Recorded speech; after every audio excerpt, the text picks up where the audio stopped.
Welcome, everyone, to Know Who I Know, presented by Elevate Relationships, the podcast that dives into the heart of community. Join us as we explore the powerful connections that shape our world, one guest at a time. In each episode, we'll uncover stories of how these incredible individuals made an impact and show you why knowing the right person really does matter. All right, let's get to the show. What's up, everybody? I'm back. William Scarborough, back for another episode of Know Who I Know. Now, I gotta say, I appreciate everybody for tuning in. We've been having a great time with our guests. I hope you guys are learning and gathering from all that we are going over, which is great. And today I have another guest with me. This woman is amazing. We've been doing life together now for probably 7 or 8 years. I think it's been probably like 7 or 8 years. 7. All right. Now, I have to say, this woman kind of is my lifeline.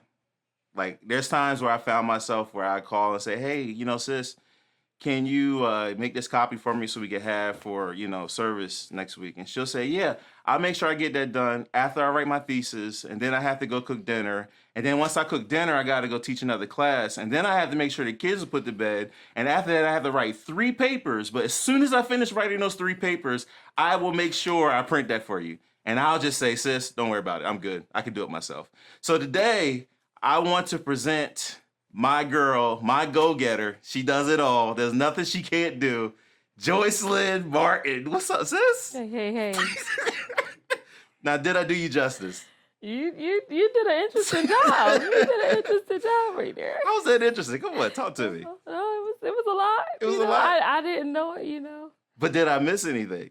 No. Because that kind of is the theme of your life. You're just always doing stuff, which is not a bad thing. It's not a bad thing, but you're always busy. And sometimes when you talk to me, I'm like, dang, I just wanted her to print something for me. I feel bad now. Print your own papers. No, no, but I just appreciate you, and I really think you're amazing. So I want to get right to it. Do you remember when we first met? Not really. Uh-huh.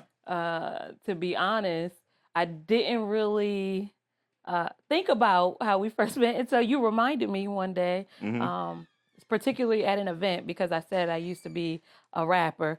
And I said, well, my first rap that I did in the church, I was like 21. I remember and you said, and I told you the church and who I was under at the time, and you were like, oh, so you were the one. Yeah, I was the one. Yep, I was the one. I remember it because that. Honestly, that was my first away service as a brand new pastor at that time. Wow. So that's how I remember that, because you came out there and you just rocking. I was like, yo, she dope. And in my mind, I was like, but I didn't get her rap name. I was all off beat. Do not do that. I was off beat. I was nervous. It was my first time doing gospel rap. But it was still good. For it to be your first time, it was still good. Give yourself credit. It was good. You did something that normally the person I know wouldn't have done. But you did it. It was amazing. All right. So I want to get into, we're gonna go forward and then we're gonna go backwards. Okay. Because there's so many different things about you that I can't wait for the world to see. The world already knows who you are. But from this platform, see who you know who you are. I want you to start with, what is the name of your business and what is it that you do? Okay, so the name of my business is Adverting Familiar Education, LLC, and I design instructional materials, curriculum, workbooks, anything that engages a learner, adult learners particularly, I create it. You create all that? Yeah. So what started you down this path? Like what brought this about? To be honest, my amazing husband he's the one that actually told me I was actually a tutor for Sylvan, and I thoroughly enjoyed it. However, it wasn't enough. I felt like I had more in me that I wanted to do. So in the midst of COVID, like you said, I do too much. In the midst of COVID, teachers were sent home, and we had to do the lesson creation, work packets, and everything from home. And I was like, I want to do something else. What am I going to do? And I wanted to start a business. I was already tutoring. And I said, what can I do? And my husband said, give the people you. And I said, well, what does that look like? And he said, just give the people you. You teach, you're great with people. Just Give them you. So Averting Familiar Education actually started as a company that was, the tagline was knowledge in a bag. So we created bags, drawstring bags, and designed them and then put books in them. And the goal was to provide learning materials to those that weren't knowledgeable about certain parts of Black history. And so that was actually how Averting Familiar Education began. That's good. And all this started during COVID. Yeah, so the knowledge in a bag part, Averting Familiar Education LLC, started during COVID. But prior to that, I was already a teacher, already creating learning experiences, already adapting materials, as well as a in-home tutor. So I would travel to people and provide instructional support, usually in the area of mathematics. So, but the LLC itself emerged during COVID. So I love this. You started off as a teacher. Yeah. How long were you an educator? So fully certified educator for 4 years, but I've been an educator my entire life. Come on, give it to me. And so with the degree, 4 years. However, if you hear any of the beautiful stories from my siblings, I used to force them to play school when we were kids. Really? Yes, and they hated it. I actually, man, my little sister tells some horror stories. She would say I would snitch on them if they didn't play with me because I wanted to play school right after getting off the bus and getting out of school. So I love everything that has to do with teaching and providing instruction, creating materials. So you said all of it started when you were a kid. So like, where did that drive come from? Like so as a kid, of course you didn't know down the road what you were going to be, but that kind of was the beginning of a path for you. So what caused you to really love teaching, educating? I'm gonna be honest. I don't know. I love to learn. I ask a million questions, and I've always been that way. My dad said ever since I could talk, I've been asking questions. So and because of that, I love learning from others. We always had a whole lot of books in my house.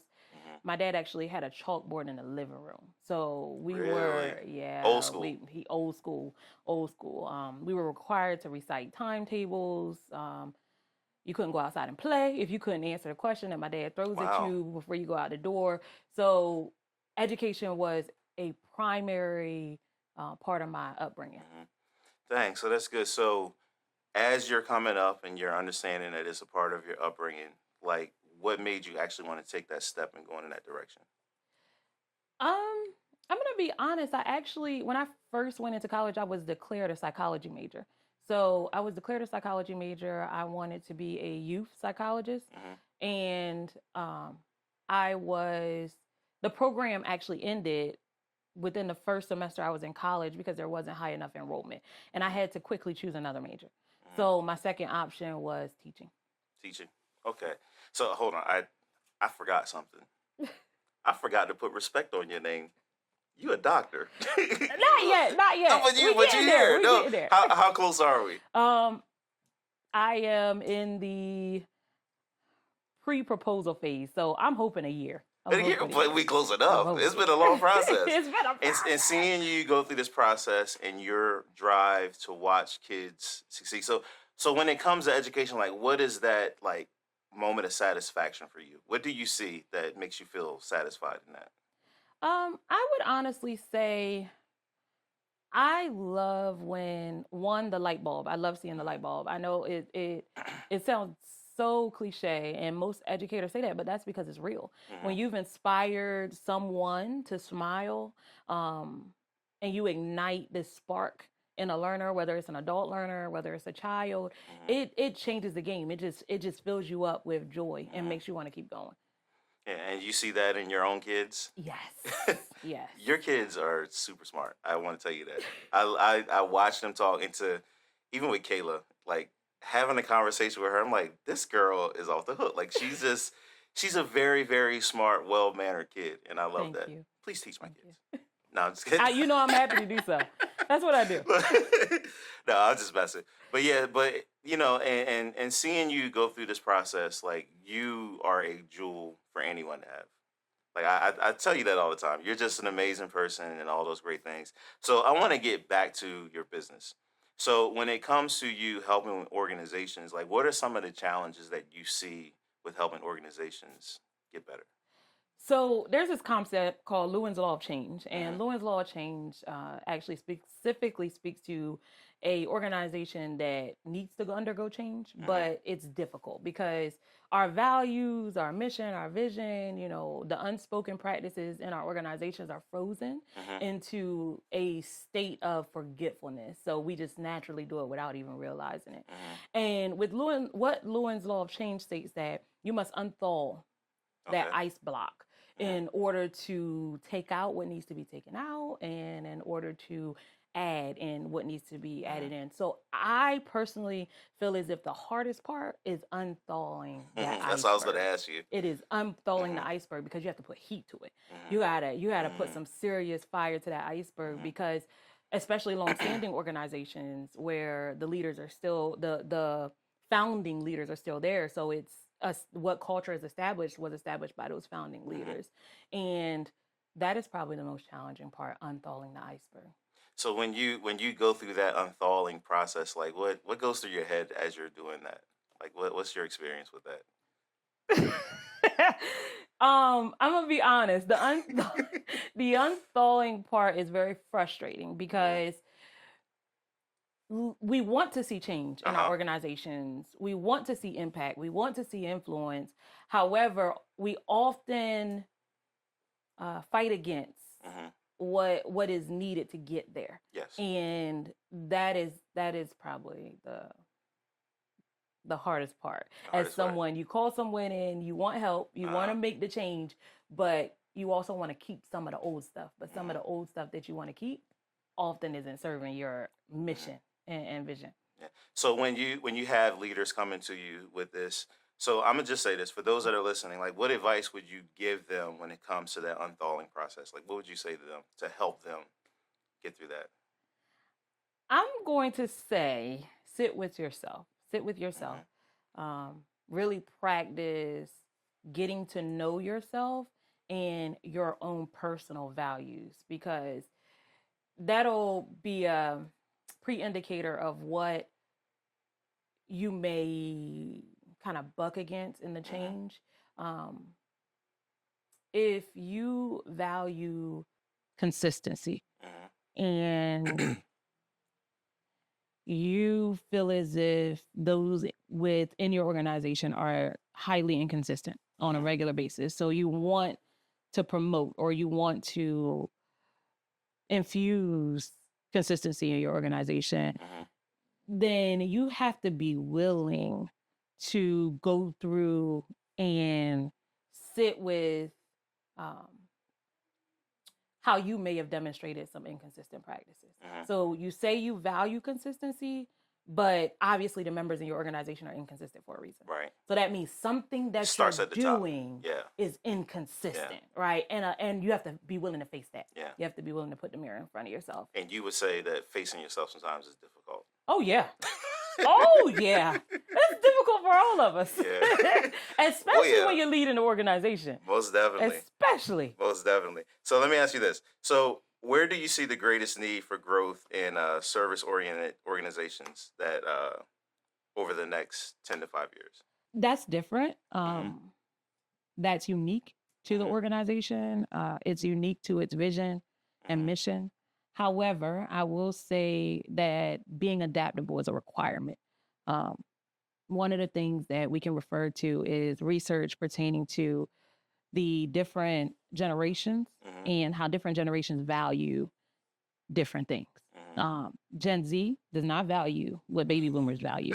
And the millennials do not value what the baby boomers value. And who's dominating the workforce right now as time continues, and that is Gen Z, that is the millennials, and soon to be, Gen Alpha. So you say Gen Z and millennials are dominating right now? They are the ones that are growing. If we're talking about 5 to 10 years, they're the ones that's going to be dominating the workforce. Baby boomers, they're retiring, they're resting, and we can't use the practices that we've been using to engage this new workforce, right?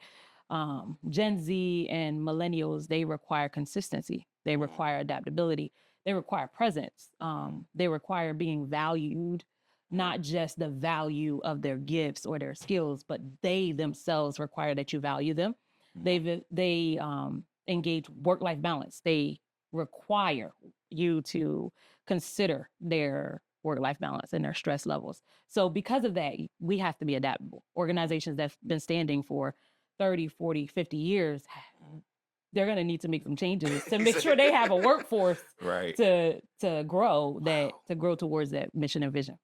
It's crazy to think. So I'm a millennial. Are you a millennial? I am. You are? Okay. I am. It's crazy to think that we're going to be dominating in 5 to 10 years.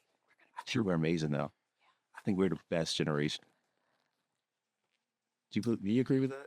I mean, we don't have to record this, but I just want to ask you. No, I don't. We are going to record this. You think we are? I don't. I'm messing good. We have our pitfalls. We think we know everything. That is true. Um, I put you on the spot. I'm sorry. we're know-it-all generation. We're a know-it-all generation. So I won't say we're the best. I will say we are multi-talented. And because we are multi-talented, we're the first generation to grow up with technology as far as, from beginning to end, where we get to watch it all. And so there are certain things that we'll be able to speak to that the baby boomers won't be able to speak to, nor Gen Z will be able to speak to. And we have to respect that part of our generation. Like, we have a knowledge base, we have an expertise that other generations don't and will not have. Right. So that doesn't make us better. It just makes us multifaceted. Yeah. And I think it's important that we understand that, because in understanding that, we have a responsibility. Exactly. And the responsibility of making sure that those coming behind us manage as well what we leave for them. Exactly. So it's important to make sure we leave something that's worth managing. Absolutely. Would you agree with that? Absolutely. Absolutely. Which is why we can't make it so difficult to unthaw that iceberg. Yeah, I agree. So, okay.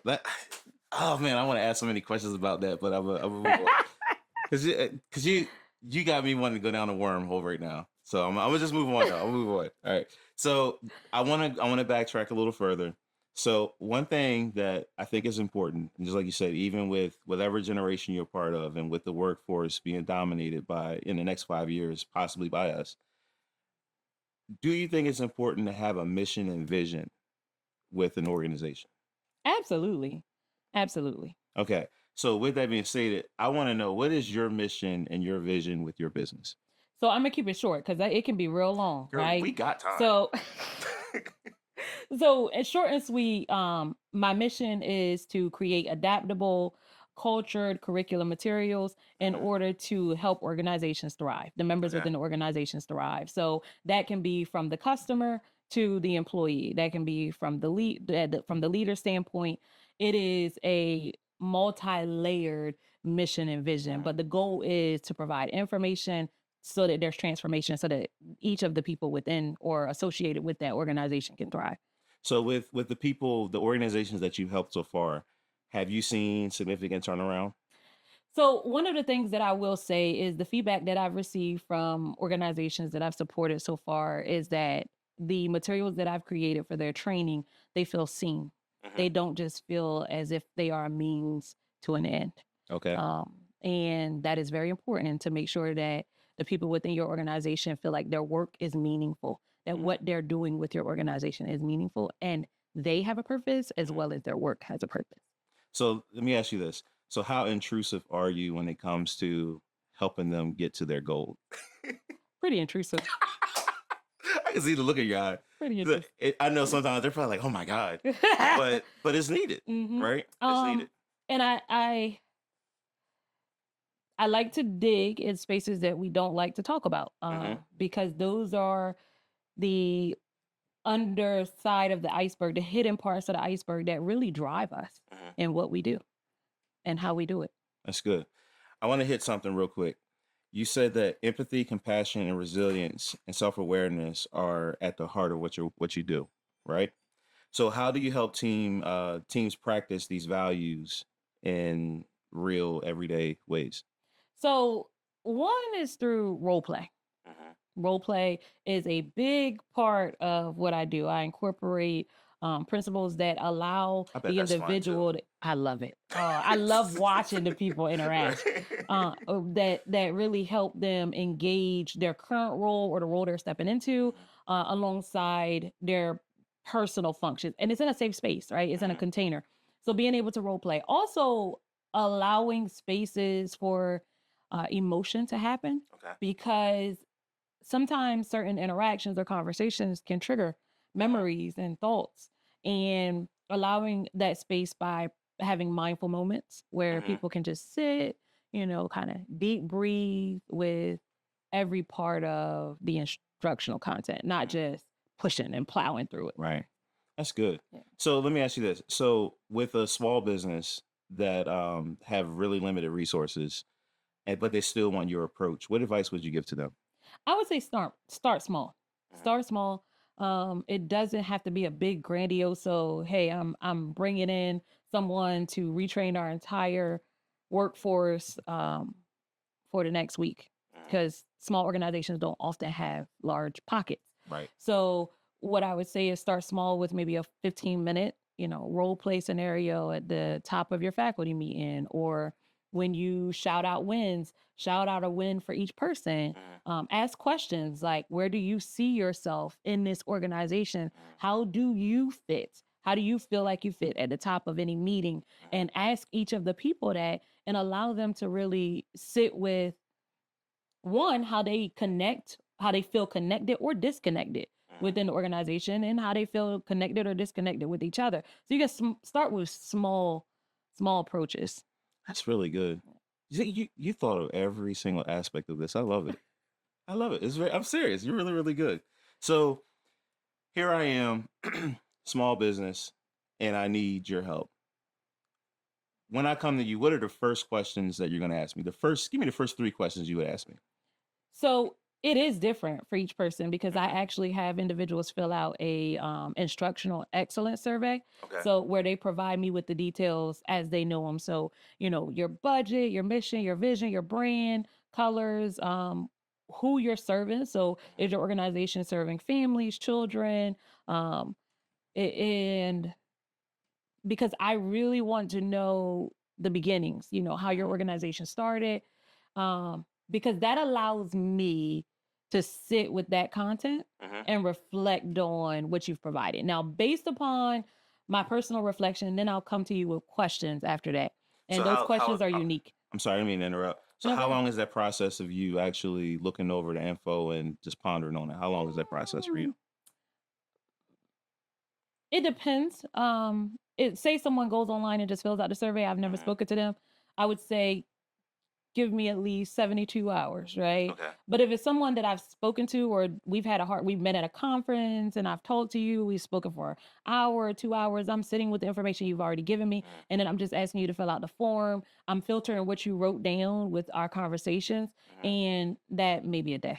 Gotcha. So do you ever do like on-site visits without their knowledge? Like you just show up to their businesses just to see how it It's functions? funny because I was actually telling my husband that I was like, I'm gonna start popping up at some of the organizations like a secret shopper, because I remember when I worked in retail, and that was something that was like, you never know when the secret shoppers are coming in, and so you had to be ready. Always You had ready. to be on go. And so I thought about that. Why don't bringing that secret shopper aspect to the training side, and just seeing how the organizations are. I think that would be good. Yeah. Try that. Next time, I'm going to say what my organization, but I ain't got one yet. Just give us time. You have an organization. You have an organization. Hey, we're a 2-man crew right now. So, hey, come in, examine all of us, give us what we need. We 2-man crew. Nah, but I love this, Sister Jocelyn. So I want you to, just for a moment, I want you to look into the camera, and I want you to just encourage those that may need your service, but don't quite know how to get to, to make that decision. Help them make that decision for them tonight.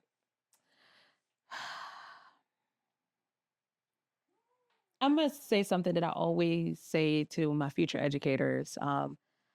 I am a professor at a university, and one of the things that I tell them is you have to decide what kind of educator you want to be. And with regards to leaders within an organization, you have to decide what type of organization you want to be. What do you want your culture to be? What do you want your climate to look like? Do you want your employees and those that you serve to feel safe, right? To safe to voice their opinions, safe to voice their concerns, safe to take risk and chances. If you do, then you need to make a call, reach out to me via email on my website, and get that support you need to ensure that the people that are engaging with your organization feel safe and empowered and ready to learn. Because research tells us that when individuals feel safe, heard, and seen, they are bound to thrive, which ensures that your organization can retain employees and customers. So again, you have to decide what kind of organization you want to be. I love it. Come on, tell them where you can find your website. Give all the info. Come on, give it all. Look, okay. You sold me. I want it. So my website is www.afedusolutions.com. And my email is support@avertingfamiliareducation.com. You can reach me at either one of those places. I am also on Facebook and Instagram. And if you need any support, don't hesitate to reach out.